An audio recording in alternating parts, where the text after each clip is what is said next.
Pulivendula YCP కోట కూలినట్టయిపోయింది. ఇప్పటి వరకు పులివెందుల పులి అని జగన్ ను పొగుడుతూ వచ్చిన వైసీపీ వర్గాలు తాజాగా జెడ్పీటీసీ ఉప ఎన్నికల ఫలితంతో షాక్ లో పడ్డాయి. జగన్ సొంత ప్రాంతంలోనే వైసీపీ డిపాజిట్ కోల్పోవడం చారిత్రాత్మకంగా పరాభవంగా మారింది. 2024 అసెంబ్లీ ఎన్నికల్లో ఘోర ఓటమి మర్చిపోక ముందే పార్టీ పుట్టిన ఇలాకాలో ఇలా ఓటమి పాలు కావడం నాయకులకు, కార్యకర్తలకు గట్టి మానసిక దెబ్బ ఇచ్చింది. ఎన్ని సాకులు చెప్పినా చివరికి పోలింగ్ బాక్స్ తీర్పే నిజమని ఈ ఫలితం నిరూపించింది.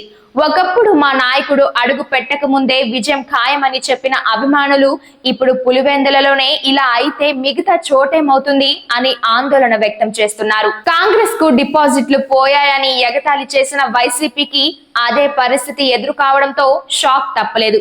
దీంతో పార్టీ మళ్లీ తన నైతిక బలం, ప్రజా మద్దతు ఎలా సాధించుకుంటుందో కాలమే నిర్ణయించాల్సి ఉంది. 32 ఏళ్లుగా ఎన్నికలే లేకుండా వైఎస్ ఫ్యామిలీ హవా నడిచింది. దానికి మారెడ్డి లతారెడ్డి బ్రేక్ వేసింది.